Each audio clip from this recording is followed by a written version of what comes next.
Hi, I'm Emily, and I just published a book I want to tell you about. It's called How to Survive the Dark Night of the Soul, and it is in both hardcover format and paperback, available on Amazon. So let me tell you a little more about this book, why I wrote it, and about the Dark Night of the Soul. So I wrote this book because I went through the Dark Night of the Soul. And I wanted to apply the wisdom that I gained to a resource for people like you who may be going through it as well and feel like there is no end to this tunnel. But there is. Uh, it's not going to be easy, and I made it through. So I want to tell you how I did that. The book gives a lot more detail than I'm going to tell you in this video, but hopefully you can gain a few tips and resources by watching this. So, what is the dark night of the soul? It is a time in your life when you have to walk a path that feels like you're in total darkness. God is not helping you. The universe has forgotten about you. It feels that way. It's not true, but you have lost all faith. You feel like the universe is raining down chaos upon your head and you can't see the reason why. In a lot of times in our lives when things are normal, we at least feel like there's order to the universe. The universe is not a cruel place and things kind of make sense. But during the dark night of the soul, no matter how spiritual you thought you were before it started, you will be surprised by the way that you can lose the connection to the purpose of everything, and it makes you question everything about your life. But it's all for a reason. When you reach the end of it, you will fully understand why you had to go through that. But while you're in it, it feels like you can't keep going on. You can't exist anymore. It's too painful, it's too confusing, but I'm here to tell you you have to put one foot in front of the other and just keep going. And I'll tell you why. Spiritual awakenings can be dark. A lot of people don't think that. People think that spiritual awakenings are amazing because you are suddenly aware of the truths of the universe and everything just has light shed upon it when you're having an awakening. It can feel like that, especially at first. Everything feels magical. But on this spiritual journey, the dark night of the soul is an important aspect because it allows you to see that there is darkness as well as light in human life. And there is an importance to experiencing this darkness because without it, you can't appreciate the light and you don't see the complexities of spiritual existence. In a spiritual awakening, you have to be aware of the shadow. You have to integrate the yin and yang. There are polarities in our existence. There's always darkness and light. There are opposites.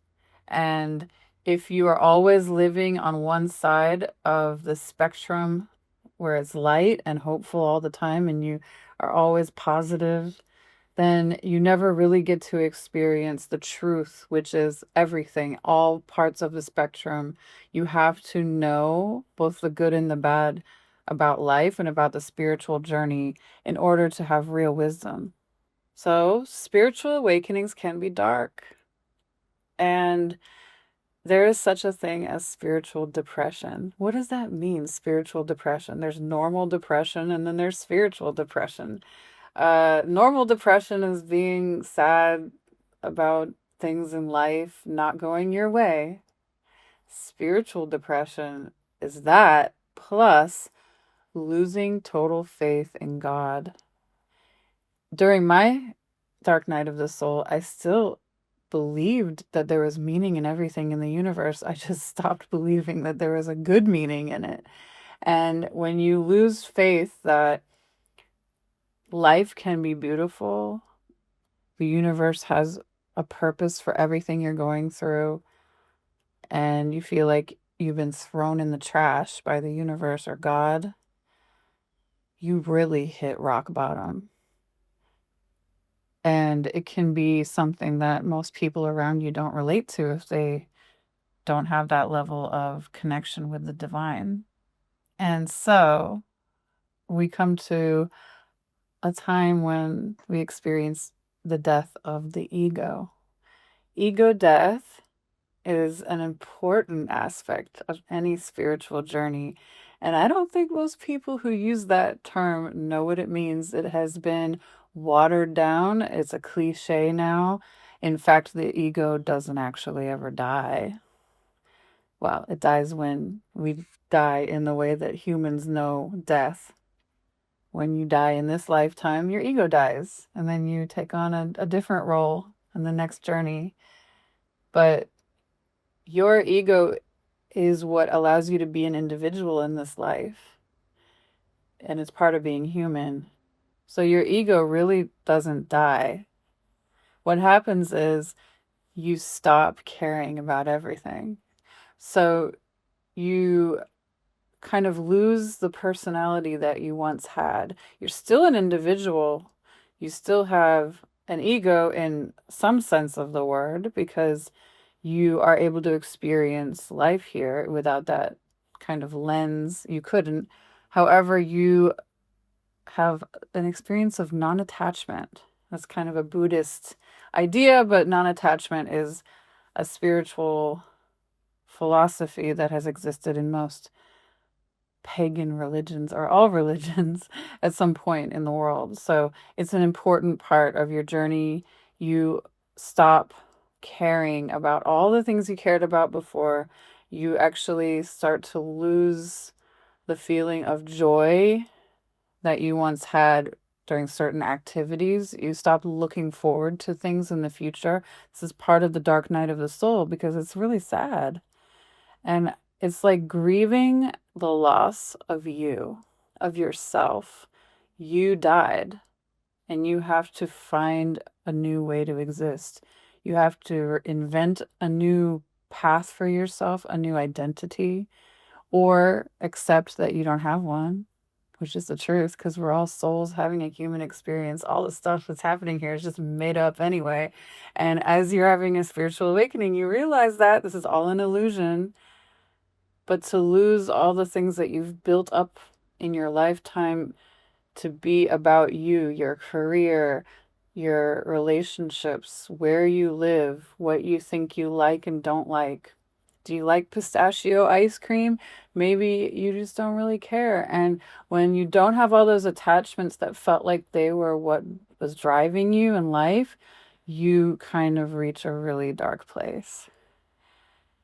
And it doesn't last forever, but it's part of the process. So, how does one survive the dark night of the soul? The title of my book, How to Survive the Dark Night of the Soul. It wouldn't be complete unless I told you how to survive it, right? So, this is how you do it. You have to look within. It's the only way. And what does that mean? It means you have to meditate. I don't think there's any other way, but meditation can be really scary and hard when you're in such a dark place. So you might need to be gentle with yourself, kind of ease into it. But really, meditation is about knowing the self. And if you've never looked within, you've never seen the darkness that you carry around with you all the time and face it, all the fears, all the trauma, all the baggage, then you can't heal. You can't get through this unless you do that. So I say more in the book about this, but in a nutshell, you have to sit with the pain. You have to integrate it. You have to integrate the darkness, make it part of you, get used to it. Don't try to get rid of it. Don't run from your fears. Don't try to eliminate the pain. You have to feel it. The only way to let go of it is to sit with it. And to me, there's a great exercise that I've used that helps. Maybe it'll help you. You envision your darkness as a kind of hurricane or a tornado, a cyclone, and I see it coming toward me, this pain body, as Eckhart Tolle speaks about it. It's this kind of cloud of pain, sadness, fear that triggers a reaction in me. But instead of giving into that trigger, I sit with it. I go to the center of it. And so in the dark night of the soul, that extreme sadness and depression that you feel, you can go to the center of that cyclone and face it. Let it be what it needs to be and envision yourself in the center of it. It sounds weird, but trust me, if you do it right now and you try it, you'll see what I mean.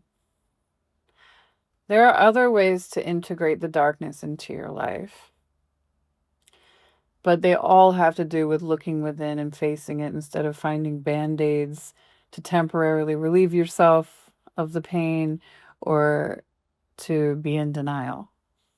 You have to not do those things. Read my book to find out more about how to integrate the darkness. But the last thing I want to say about the dark night of the soul is that the light does shine again. The last section of my book is dedicated to this idea because it's true.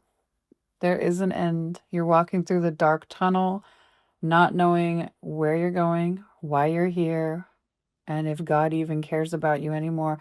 But you have to carry your own light. It's like a candle that you're carrying through this tunnel, and there is an ending. You just can't see it. You have no idea that it's even there. You just have a feeling, and you're putting one foot in front of the other till you get there. So you have to shine your own light in this dark night of the soul until the light shines again on you from the universe and from God. Trust me, it will happen. You have to choose it. If you choose the darkness, then the darkness will stay with you. If you give in to the sadness and despair and hopelessness, then it will be your experience. You have to choose to be hopeful and to see light, joy, and gratitude in everything around you. Or to start with, at least in some things, a few things. There are still ways to find light and hope in this world. What we're here to do is to seek love. It's all that matters. Even when you've lost everything, you can still choose love. And there's only one way out of the dark night of the soul. It's through it. So you have to choose to put one foot in front of the other with blind faith. That's the nature of the dark night of the soul. You're choosing faith against all odds with no reason to have any faith. You're just going and going, still believing that there is a benevolent God or higher power, and it will show you the way out eventually. You have to choose the light, otherwise the darkness defines you.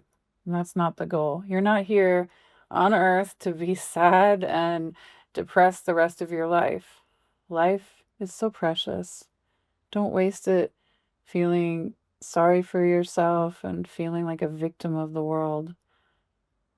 The dark night of the soul doesn't have to last forever. It's a great lesson, and you can use the wisdom you're gaining now while you're in it to help a lot of people later. But first, help yourself. Flip a switch and turn the light on again. And if you need any assistance along this journey, I'm here to help you. You can also refer to this book that I wrote, How to Survive the Dark Night of the Soul. And I hope that it is a companion to your journey. Of course, I can't give you all the answers because this is your journey and it is your responsibility to find the light and a reason to live.